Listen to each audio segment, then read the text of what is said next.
Magandang hapon mga kababayan. Kayo po ay nakikinig dito lamang sa Radyo Migrante. Ako po si Waynes, ang kasama nyo ngayong hapon, January 26, 2025. Ayan, di pa po ako sanay sabihin yung 2025. At alam nyo po, ito na po ang ating 83rd episode at pangatlong episode this year. At sobrang excited kami sa mga kwentuhan at mga isyong pag-uusapan natin this year. Ang dami natin pinag-uusapan last year. Actually, kung check nyo po ang aming social media, makikita nyo na nag-wrap up din po kami ng aming mga nirelease na episodes, ang mga activities na aming ginawa, pati na rin ang mga issue na aming kinover. So, pwede nyo po yan i-check out sa aming Instagram. Nakapost po yan doon. So, unang-una, kamusta po kayong lahat dyan? Dahil alam ko pong sobrang lamig, no? Nitong mga nakaraang linggo, umaabot ng negative 20 degrees. Grabe. At saka napansin din po natin na kahapon tsaka nung isang araw, icy, no? Yung ating mga streets, yung ating mga daanan, mga sidewalk, yung ibang parts kapag hindi nalalagyan ng asin, no? Hindi na, walang nagme-maintain, maaari siyang maging icy at dangerous po kapag ganoon dahil marami po ang mga kaso ng sleep, nagsisleep sa ice at pwede po itong maka-damage sa ating katawan kung tayo po ay malalaglag, no? So, ingat din po kapag ganun po ang panahon. Ayun po kasi ang nangyayari dito sa atin sa Toronto kapag nag-snow, tapos uminit ng konti. Siguro, ang nangyari kasi nitong past weeks ay naging 4 degrees. Tapos biglaan, like within hours, no, biglang naging below 0 degrees yung temperature. So, yun po yung mga kondisyon na nagre-resulta sa icy na mga daanan. So, ingat po tayo at again, mag-bundle up po dahil para po siguradong kapag nasa labas na tayo ay handa sa weather. Ngayon naman po para sa ating episode today, meron po kaming mga handog na mga kanta mula sa album na The Peace We Want by Musikang Bayan. Ito po ay Voices Against War. At babasahin lang po natin ang mensahe ng National Artist for Literature na si Bienvenido Lumbera tungkol dito sa album na ito. The songs in this collection are cries of anguish and dread. They are almost an indictment of warmongers whose greed for world power and super profit has spread ruin and death in weaker countries. These songs demanded to be composed and sung so men of goodwill all over the globe could be mobilized for peace. Levi Abad identifies the criminals in this album. Quote, "In the name of profit, they have gone everywhere to deceive and control the world." End quote. And Fabella echoes the protesting American intellectuals who refused to be used by George Bush to dignify his plunder of Iraq. And Palma calls upon the victims of U.S. imperialism to resist, for the weak can defeat the strong. The silence of artists is often mistaken for absence of commitment. But when their voices are raised together, the power of art can rally people to rage and seize the dawn. Ang mga binanggit po na mga pangalan po dito ni Bienvenido Lumbera ay sila Levi Abad and Danny Fabella. Sila po ang producers ng album na ito. At ang mga executive producers po ay Musikang Bayan and Ibon Foundation. So, bakit ba ito ang ating patutugtugin ngayon? Very timely po siya dahil nga sa recent na announcement ng ceasefire sa Gaza. Basahin po natin ang statement mula sa International Association of Democratic Lawyers patungkol dito. After 15 months of an escalated Israeli genocide against the Palestinian people, especially in Gaza, and vicious aggressions against Lebanon, Yemen, Syria, Iraq, and Iran, the Israeli government finally conceded to a ceasefire agreement with the Palestinian resistance led by Hamas, the Islamic Resistance Movement, announced on January 15, 2025 in Doha, Qatar. The agreement, conducted under Qatari and Egyptian mediation, went into effect on January 19, 2025, but only after the Israeli military violated its provisions several times in the morning of January 19, killing 19 Palestinians and over 100 in the days between the signing of the agreement and its implementation. First and foremost, this ceasefire agreement is undeniably a hard-won victory of the Palestinian people, their resistance forces, their allies in the region, particularly in Lebanon, Yemen, Iraq, and Iran, as well as all international solidarity movements who took to the streets in the millions to demand an end to the ongoing genocide. The Israeli regime, despite the tens of thousands of lives it took, was unable to achieve any of its stated military goals, and the Palestinian people have revealed the reality of its colonial project to the world. The United States, ironically one of the mediators in the ceasefire, has been complicit in this occupation. Israel has been the largest recipient of U.S. military aid since World War II, receiving billions annually to sustain their military operations. The military and financial support directly undermines the peace efforts the U.S. claims to champion, but this is nothing new. By providing Israel with weapons and diplomatic cover, the U.S. has breached their own Arms Export Control Act, Leahy Law, and other international agreements on peace.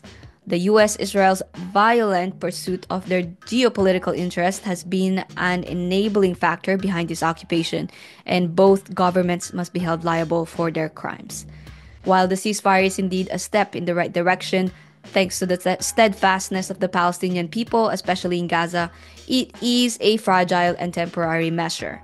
Genuine peace cannot be realized without justice, without accountability for the perpetrators, and without the liberation of Palestine and full self-determination of the Palestinian people.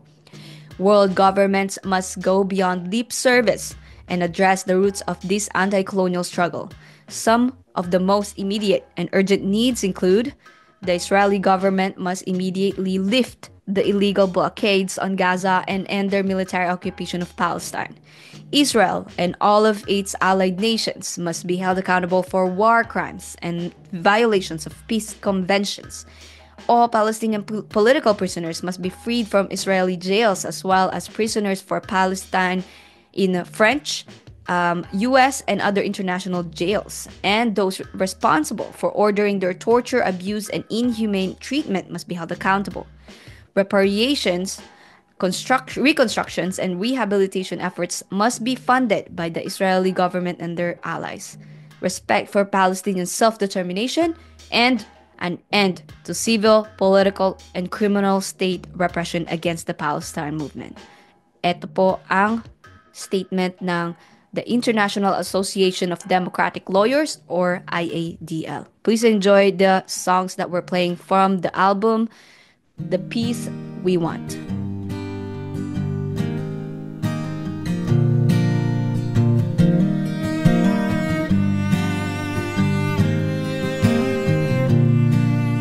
A sea without your warships, a land without your tents, a sky without your warplanes, where doves are free to fly. This is the peace we want, the place we want to live in. This is the life we long to be.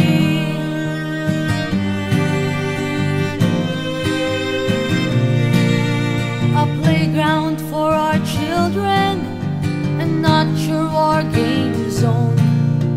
Clothing, food and shelter, not your bullets and bombs. This is the peace we want, the place we want to live in. This is the life we long to be. So go home now, go home now. You leave us alone. Go home now, go home now.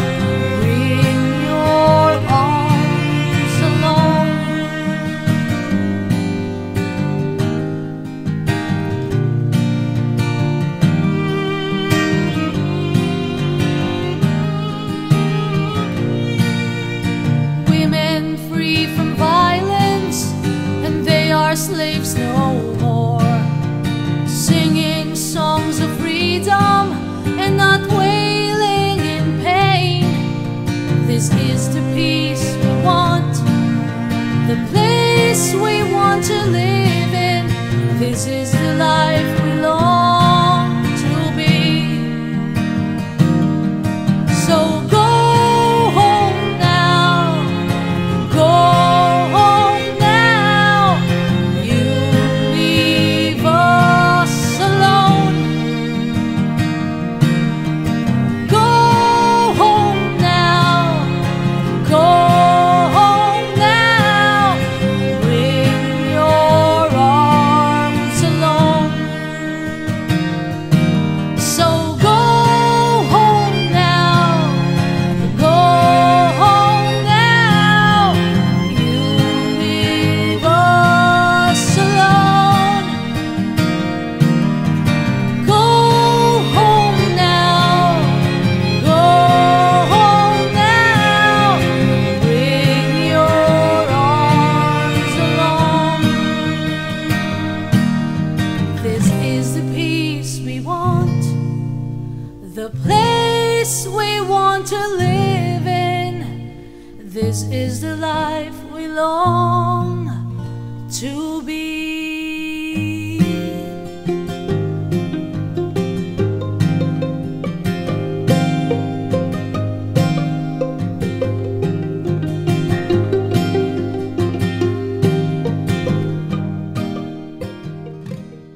For the next song, this is Warmonger, words written by Danny Fabella and Bing Parcon, music by Danny Fabella.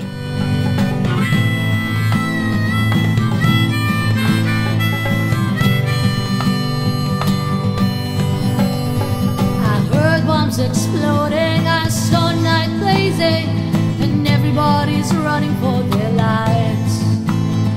I felt the earth shaking, cold desert wind blowing. I smelled the corpses rotting in the sand. Where are the weapons of mass destruction? Where are your reasons to invade another land?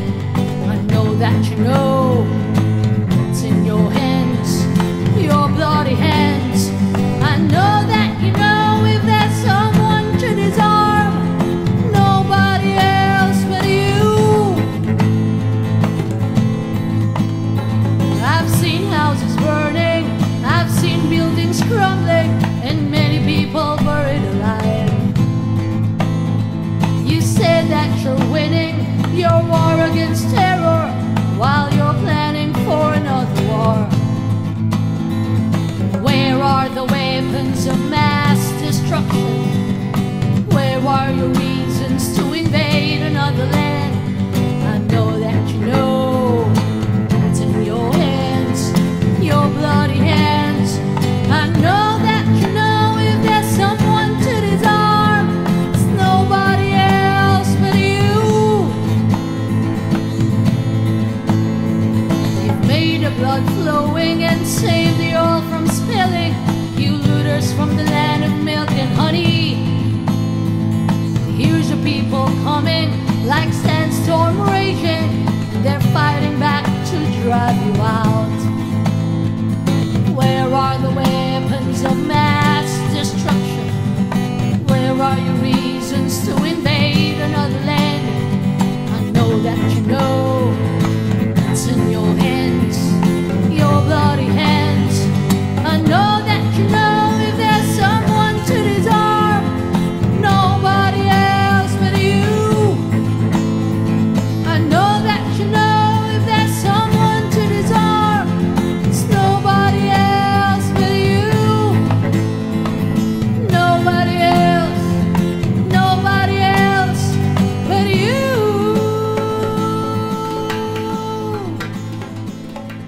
Our last song is Song of the League, words and music by Danny Fabella.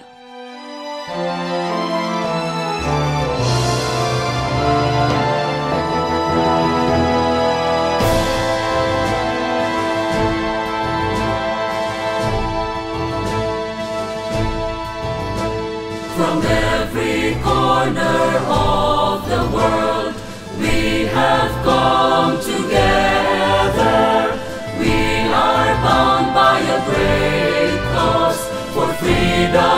justice and peace. Under the banner of the King, we all stand united as the struggle surges on of people against exploitation. Let us break the chain of oppression, defeat the wars of aggression. With every stride, with every fight, we shall change the world.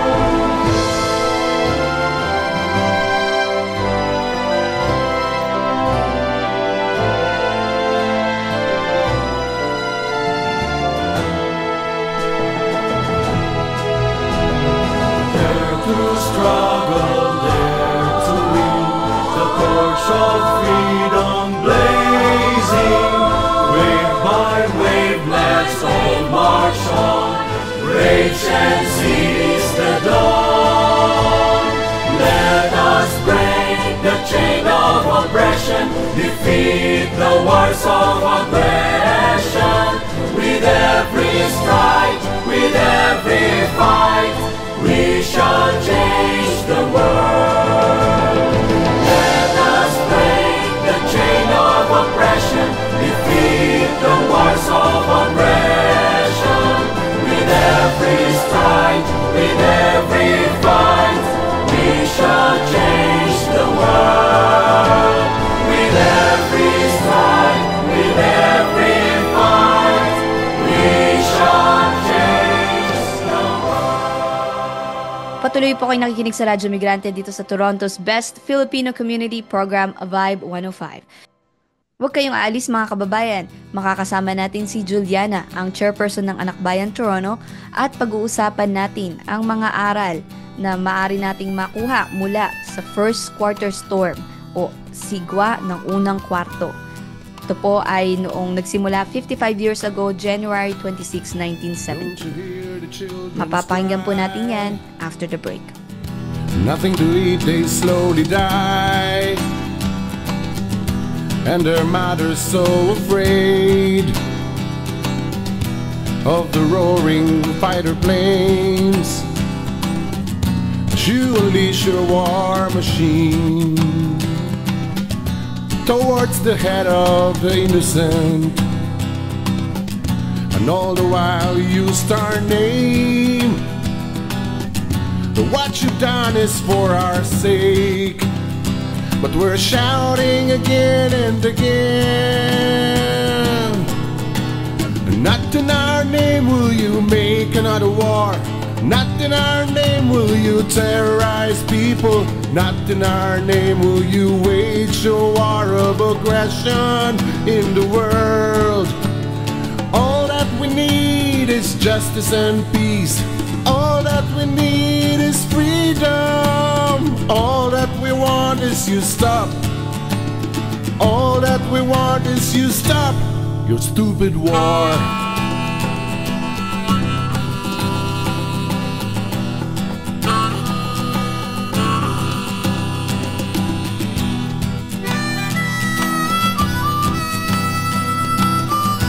People have nowhere to hide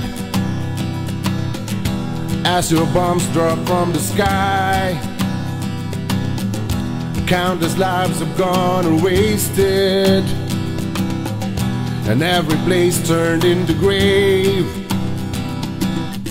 The days and nights are burning hell, an endless flow of blood and tears. But all the fears that rule the land will be a force to crush you down, as we shout it again and again. Kasama natin ngayong araw ang bagong chairperson ng Anak Bayan Toronto, si Juliana. Welcome sa Radyo Migrante. Hi po! Salamat po sa pag-imbita sa Radyo Migrante. Ako po ang bagong elect sa chairperson ng Anak Bayan noong January 19. It just happened. So, 55 years ago, no? From today, January 26, 1970. Ito po ang kinikilalang pag-uumpisa ng tinataguriang First Quarter Storm or FQS o tinatawag ding sigwa ng unang kwarto. Ano ba ang kahalagahan ng pag-aaral at pag-aalala sa first quarter storm ng mga Pilipinong kabataan dito sa Canada? At ano ba ang mga maaaring matutunan nila dito? Maraming matutunan ng kabataan sa first quarter storm kasi nasa center talaga ang mga estudyante noong panahon na yun. Ang first quarter storm kasi ang nagsimula at nagpabilis ng Rebolusyong Bayan sa laban sa diktatoryang Ferdinand Marcos Sr. Sa isang series na 7 mahalagang protesta sa unang kwarto ng 1970, nagtiyaga ang mga estudyante mula sa iba't ibang partido at notably Kabataang Makabayan para i-vocalize ang mga alalahanin ng mga tao na nag-heighten sa panahon ng dictatorship ni Marcos. Inihulog ni Marcos ang Pilipinas sa malalim na crisis ng ekonomiya. Ramdam to ng mga estudyante kasama ng mga magsasaka, manggagawa, at iba pang mga taong pinahihirapan ng naghaharing uri sa Pinas. Kumilos ang mga kabataan laban sa imperialismo ng Estados Unidos, laban sa bulok na gobyerno ni Marcos, at laban sa paggamit ng Pinas para itulak ang imperialistang pananakop ng US sa Vietnam noong Vietnam War. At ipinakita ng mga protesta ng first quarter storm ang lakas at ang kawalang takot ng mga tao kontra sa administrasyon ni Marcos. Kasabay ng panawagan para sa radical na pagbabago ng lipunan, pinag-aralan din ang mga epekto ng imperialismo, feudalismo at pasismo sa ekonomiya at sa katayuan ng bansa. Kahit na gumamit ang military ng mga baril, tear gas at iba pang weaponry sa mga kabataan, manggagawa at mga magsasaka na may hawak lamang ng mga bato upang ipagtanggol ang kanilang sarili, hindi sila sumuko kailanman. At ipinagpatuloy ang kanilang suporta para sa kinabukasan ng mga Pilipino. Ang kanilang pinakakilala na at malakas na panawagan noon ay makibaka, huwag matakot. Importanteng tandaan yan at i-practice sa pakikibakan ngayon. Araw-araw ipinaglalaban ng mga kabataan sa Pinas, sa Canada at sa buong mundo ang pakikibakan ng mga taong nahihirapan dahil sa mga burokrata, kapitalista o mga korap na opisyal ng gobyerno ng Pinas at imperialismong Estados Unidos. Ngayon, hinaharap natin ang Administrasyong Marcos Jr. na walang pagsisisi sa kanilang mga krimen sa bayan at mga paglabag sa karapatang tao ng mamamayan. Patuloy na pinupuno ng rehimeng Marcos Duterte ang kanilang mga bulsa ng pera mula sa mga imperialista sa kapalit ng kabuhayan at kapakanan ng mga Pilipino. Habang nalalantad ang mga krimen ng administrasyon ni Marcos Jr., parami ang kabataan, manggagawa, magsasaka at marami pa na sumasali sa ating pakikibaka. Malakas ang diwan mapanlaban ng mga Pilipino at kailangan nating isabuhay yun muli para sa masa. Makakamit natin ang tunay na kalayaan ng Pilipinas mula sa imperialistang Estados Unidos at makikita ng mga nagpapatuloy ng semi-colonial at semi-feudal na katayuan ng Pilipinas ang lakas ng mga tao at ang lakas ng mga kabataan. Napakahusay ng pagkaka-explain mo kung paano bang konektado ang first quarter storm sa mga kabataan at ano ba talaga yung matututunan nila dito sa pag-aaral ng first quarter storm na ginugunita natin every January 26.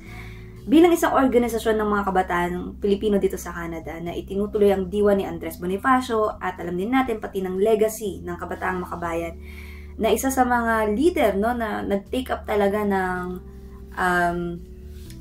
initiative nung panahon na yon.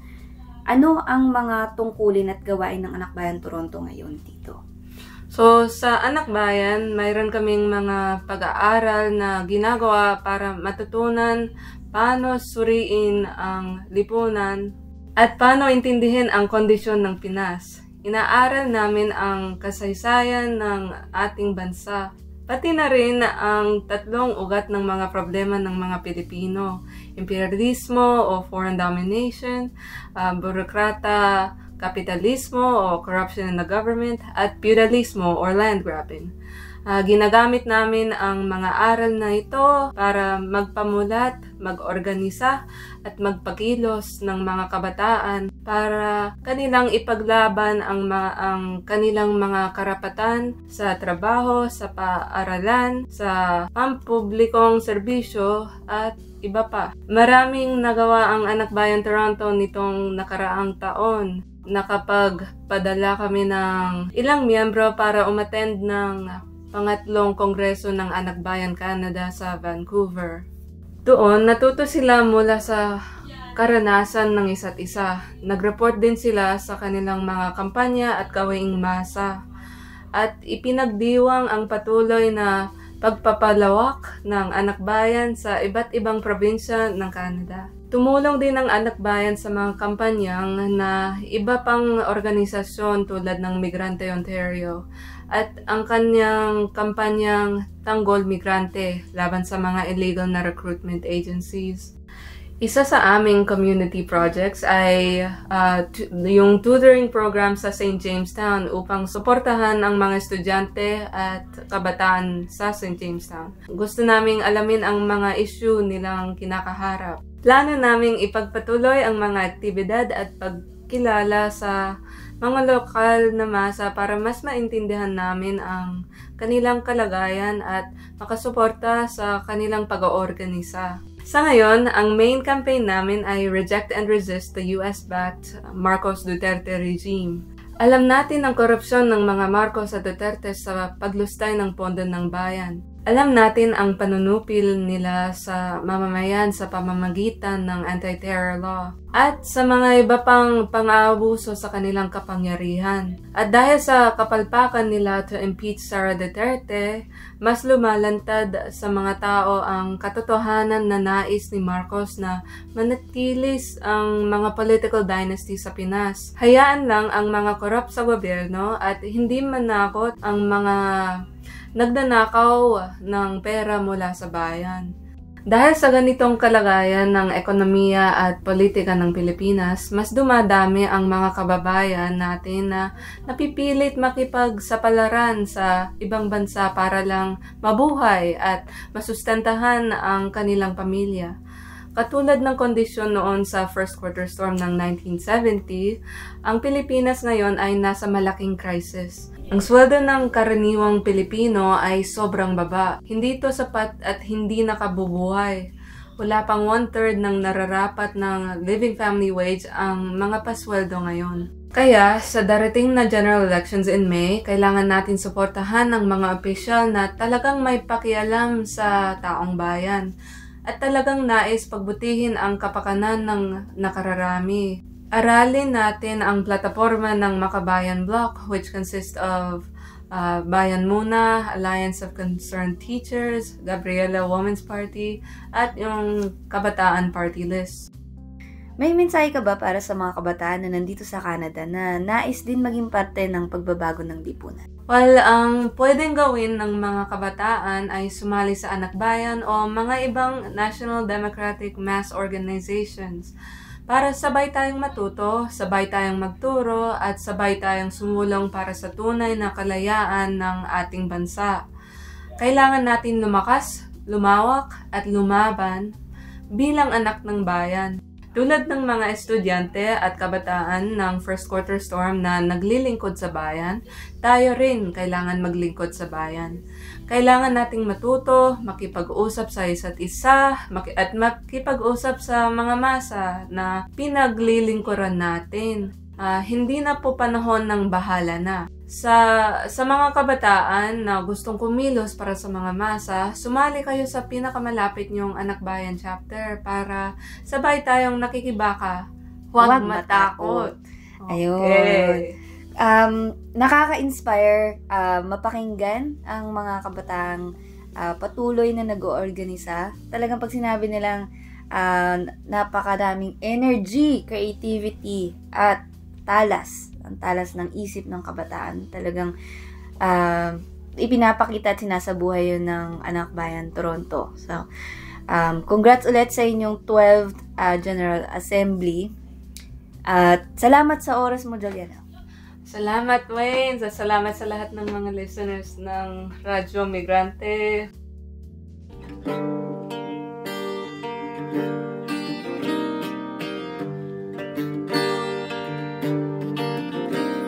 Ang 1970, taong unang rally, hinabol ng pulis, nagtakbuhan ng palis. 17 gulang lamang, pero alam na namin ng hagupit.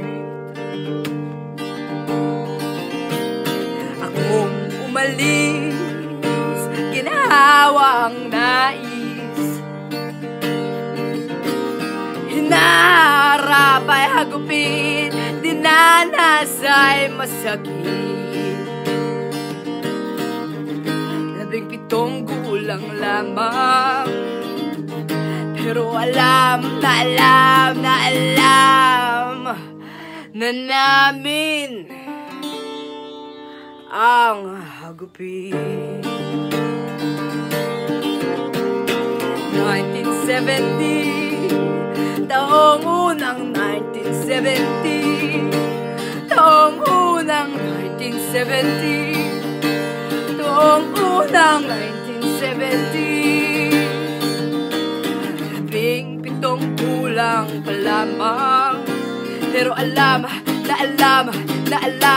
ng nais makamit.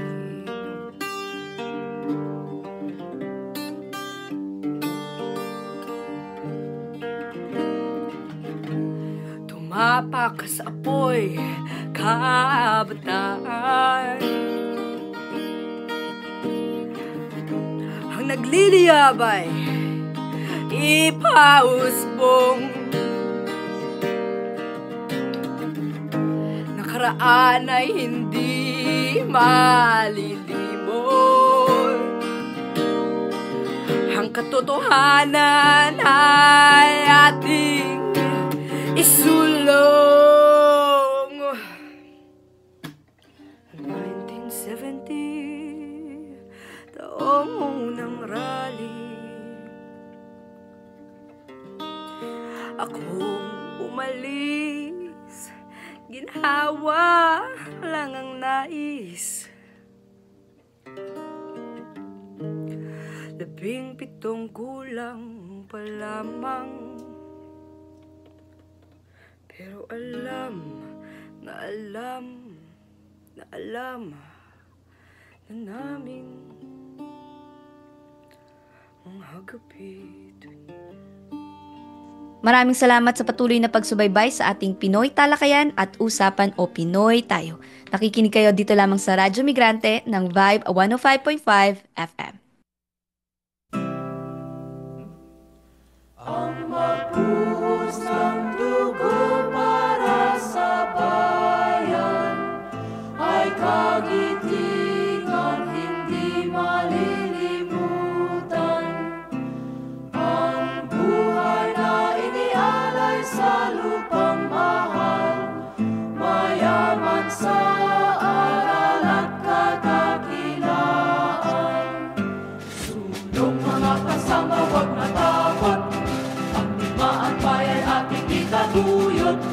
Sa pakikibaka ay maraming ang uros, subalit ang bukas ay malayang dulot. Tayong mga api ay may angking lakas, kabundukang Sierra Madre ang tumbas. Bibing papel ng imperialistang gaman, tiyak na magkakabi sa himagsikan. Ang magbuhos ng dugo para sa bayan ay kagitingan hindi malilimutan. Ang buhay na ialay sa lupang mahal, kayaman sa aral at kadakilaan. Sulong mga kasama, huwag natakot, ang digmaan bayan ating itaguyod. Sa pagkikibaka ay maraming ang ulos, subalit ang bukas ay may layang dulot. Tayong mga api ay may angking lakas, kabundukan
mga manggagawa at magsasaka, tayo'y sumama at makiisa.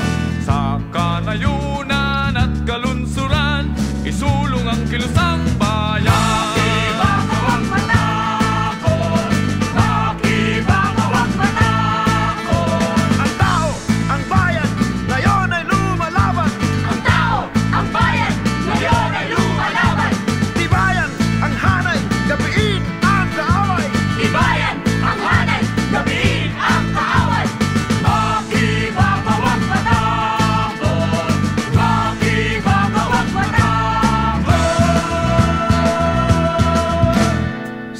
Kahirapan ng ating tugon ay makabayang industrialisasyon. Lupang sakahan sa masailan, isulong ang kilusang bayan. Makibakawang matakot.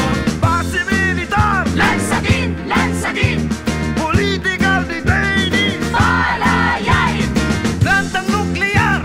salot, salot, kasalot sa lunas. Sumama na kayo, sumama na kayo, sumama na kayo, makibakawang matakot.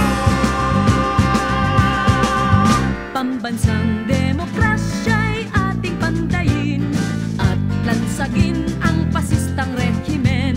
Sa proletaryadong kamalayan, isulong ang digmang bayan. Makibakawang matakot, makibakawang matakot.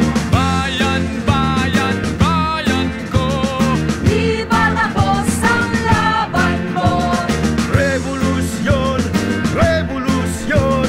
isulong mo, isulong mo. Uring manggagawa, kung mapagmalaya, tunay palaban, makabayan. Marcos, Hitler, diktador, duda, diktadurang US Marcos, lansagin, lansagin. Makibakawang matakot, makibakawang matakot. imperialismo, Ibagsak, feudalismo, ibagsak, purong mata kapitalismo. ibagsak. Sumama na kayo, sumama na kayo, sumama na kayo, sumama na kayo, sumama na kayo, sumama na kayo. Makibakawang matakot, makibakawang matakot. Huwag kayong aalis, babalik kami. Mas marami, may dalang bato. At syempre, to stay updated sa happening sa ating community, narito ang announcements. Mayroong film screening ng documentary na My Friend the Terrorist. Ito po ay tungkol sa buhay ng revolusyonaryong Pilipino na si Jose Maria Sison, patungkol sa kanyang pagmamahal sa bayan at sa kanyang asawa at comrade na si Julie de Lima. Ito po ay gaganapin sa February 15, 2025. Ang location po ay Innis College at ito po ay magsisimula ng 2:30 p.m. at $15 lang po ang entrance fee. Interesado ba kayo na maging bahagi ng Radyo Migrante? Halina't sumali sa Radyo Migrante Collective. Message nyo lang po kami sa aming social media accounts. Madali lang po kaming hanapin sa Instagram at sa Facebook. At dito nagtatapos ang isa na namang makabuluhang episode ng Radyo Migrante. Ipagpapatuloy natin ito next week, kung saan pag-uusapan natin ang iba't ibang balita at iba't ibang mga issue ng ating mga kababayan sa Pilipinas at dito rin sa Canada. Dito lang po sa Vibe 105.5 FM. Sa tulong ng mga kababayan natin na bumubuo ng Radyo Migrante, kay Carl Ramirez para sa kanyang kantang Migranteng Pilipino. At higit sa lahat sa inyo pong mga nakikinig sa Radyo Migrante tuwing linggo mula 1:00 hanggang 2:00 ng hapon, maraming salamat po. Hanggang sa susunod mga kababayan, muli, mabuhay po kayo at mabuhay ang bayang Pilipinas. Mabuhay ka, migranteng Pilipino.